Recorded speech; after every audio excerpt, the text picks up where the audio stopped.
ಅವರು ಬಂದ್ಬಿಟ್ಟಿದ್ದಾರೆ, ವರದಿ ಕೊಡ್ತಾರೆ.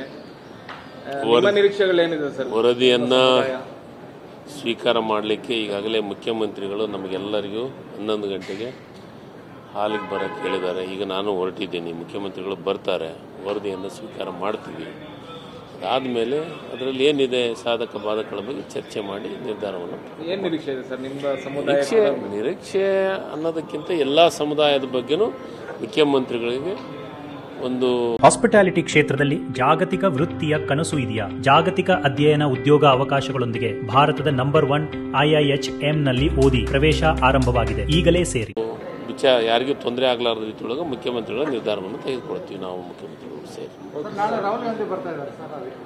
ರಾಹುಲ್ ಗಾಂಧಿ ಬರ್ತಾ ಇದ್ದಾರೆ, ಮತ ಕಳ್ಳರನ್ನ ಹಿಡಿದಾಕಿದ್ದಾರೆ, ಕಳವು ಮಾಡಿದಂಥ ಕಳ್ಳರು ಸಿಕ್ಕಿದ್ದಾರೆ.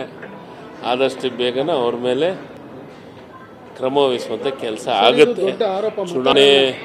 ಚುನಾವಣೆ ಆಯೋಗ ಪಕ್ಷಾತೀತವಾಗಿ ಆ ಕೆಲಸವನ್ನು ಮಾಡಬೇಕು. ಯಾಕಂದರೆ ಭಾಳ ಜವಾಬ್ದಾರಿ ಇರುವಂಥ ಚುನಾವಣೆ ಆಯೋಗ. ಅದ್ರ ಬಗ್ಗೆ ನಾಳೆ ಈಗಾಗಲೇ ಮಾಧ್ಯಮದ ಮೂಲಕ ನಮ್ಮ ನಾಯಕರಾದಂಥ ರಾಹುಲ್ ಗಾಂಧಿ ಅವರು ಹೇಳಿದ್ದಾರೆ, ಮತ ಕಳುವು ಮಾಡಿದ್ದಾರೆ ಅಂತಂದು.